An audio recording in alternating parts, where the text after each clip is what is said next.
नमस्कार। आप सबको पता है कि राफेल के भारतीय वायुसेना के बेड़े में शामिल होने के बाद भारतीय वायुसेना का कोई तोड़ नहीं रह गया। हमारे जो दो सबसे बड़े दुश्मन देश हैं, चीन और पाकिस्तान, वहां खलबली मची हुई है। और आपको यह भी जानकर हैरानी होगी कि राफेल के भारतीय वायुसेना के बेड़े में शामिल होने के बाद अब बड़े से बड़े ऑपरेशन को बहुत आसानी से अंजाम दिया जा सकता है, क्योंकि अब बालाकोट जैसे एयर स्ट्राइक को अंजाम देने के लिए पाकिस्तान की सीमा में जाने की जरूरत नहीं है, बल्कि भारत अपनी सीमा से बालाकोट जैसे एयर स्ट्राइक को अंजाम दे सकता है। और यह भारत के लिए सबसे बड़ा प्लस पॉइंट है और इसी वजह से राफेल को अचूक वेपन माना जा रहा है चीन और पाकिस्तान के खिलाफ। लेकिन आज हम आपको एक और बड़ी बात बताने जा रहे हैं। राफेल के साथ साथ भारतीय वायुसेना के पास ऐसे कौन से मॉडर्न वेपन्स हैं, कौन से अटैक हेलीकॉप्टर्स हैं जो इस वक्त काम कर रहे हैं और दुश्मन देश उनसे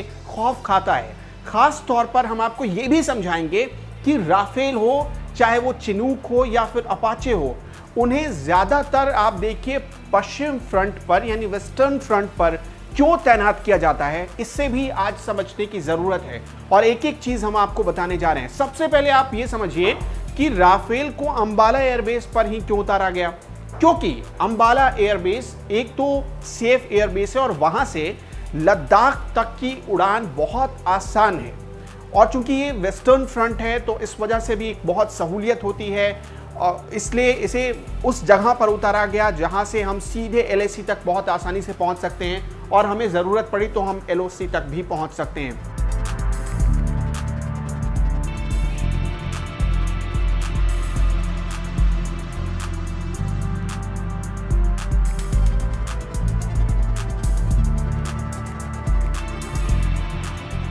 लेकिन क्या आपको पता है कि जो अटैक हेलीकॉप्टर है अपाचे को भी वेस्टर्न फ्रंट पर ही तैनात किया गया, क्योंकि हमें सबसे ज्यादा खतरा जो है वो चीन और पाकिस्तान से है। अपाचे एक ऐसा हेलीकॉप्टर है, ऐसा अटैक हेलीकॉप्टर है जो अपनी सीमा में रहकर ही यानी अपने दायरे में रहकर ही दुश्मनों को नेस्त नाबूद कर सकता है। यानी एलएसी पर जो इस वक्त पीएलए के चाइनीज आर्मी के जवान खड़े हैं, उन्हें तबाह करने में अपाचे को देर नहीं लगेगी। लेकिन हम बात इसलिए भी कर रहे हैं क्योंकि वेस्टर्न फ्रंट हमारा मजबूत हो रहा है और यहां से हम इसे क्यों मजबूत कर रहे हैं ये भी आप समझिए, क्योंकि यहां से हम सीधे चाहें तो जम्मू कश्मीर तक पहुंच सकते हैं और यहां से हम सीधे चाहें तो लद्दाख तक पहुंच सकते हैं, हम यहां से चाहें तो अरुणाचल पहुंच सकते हैं और यह हमारे लिए बहुत आसान है। यानी बहुत कम वक्त में हम इतनी दूरी तय कर सकते हैं। इसे दूसरे तरीके से भी आपको समझाने की मैं कोशिश करता हूं, उम्मीद है कि आप समझ पाएंगे। अंबाला, आप चाहें तो नाम नोट कर ले, अंबाला एयरबेस हो गया, चंडीगढ़ एयरबेस हो गया या फिर पठानकोट एयरबेस हो गया। ज़्यादातर जो हमारे पास अटैक हेलीकॉप्टर या फाइटर्स आते हैं तो सबसे पहले उन्हें यहाँ उतारा जाता है। क्यों उतारा जाता है? क्योंकि दूरी कम हो जाती है। हमारी वो सीमाएं जहाँ पर खतरा बहुत ज़्यादा है वहाँ से दूरी कम हो जाती है और हम इसका एडवांटेज दे सकते हैं। दुश्मनों को कम वक्त में ही हम चौंका सकते हैं, उनके खिलाफ अटैक कर सकते हैं अगर ज़रूरत पड़ी तो, और इसलिए ये एक अचूक वेपन साबित हो सकते हैं।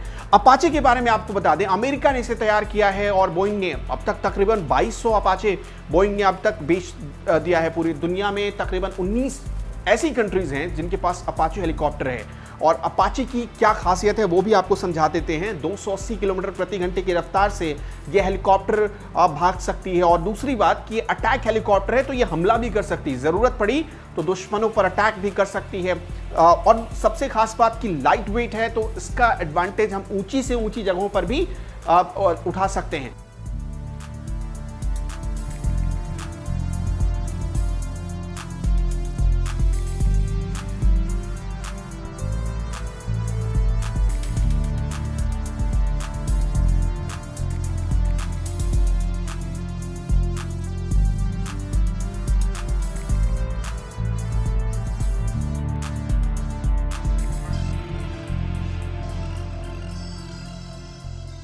अब अपाचे के साथ साथ जो हमारे पास जो एक और अहम हथियार है वो है चिनूक। जो कि 11 टन का वजन उठा सकता है। और आपको भी पता है कि जब हम अपने सैनिकों को कहीं भेजते हैं, कहीं दूसरी जगह भेजते हैं, तो हम चिनूक का इस्तेमाल करते हैं।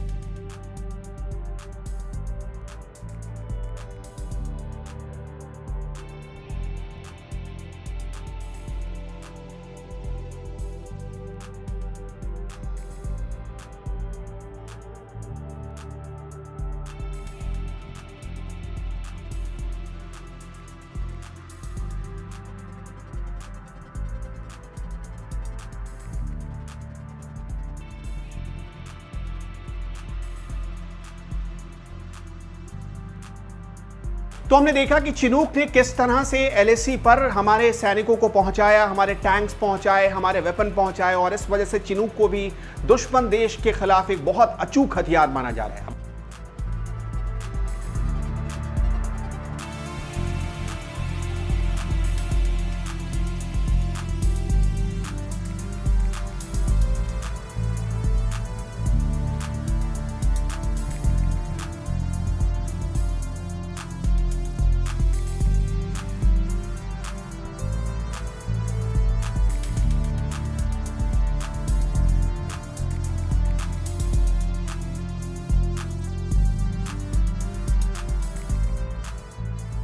अपाचे के बारे में हम वापस आपको कुछ अहम जानकारी दे देते हैं, क्योंकि अपाचे के पास वैसी ताकत है कि वो एक साथ चाहे तो तकरीबन 100 राउंड से भी ज़्यादा फायर कर सकती है। और आप जानकर हैरान हो जाएंगे कि 70 mm के इसमें रॉकेट्स लगे होते हैं, 1200 शक्तिशाली विस्फोटक से लैस होता है अपाचे हेलीकॉप्टर। आप इससे अंदाज़ा लगाइए कि जब एक साथ ये हेलीकॉप्टर अटैक करेगा तो उसके बाद किसी भी कैंप में, चाहे वो दुश्मन का कोई भी दुश्मन हो, कोई भी कैंप हो, कितनी गहराई तक घुसकर तबाही मचा सकता है।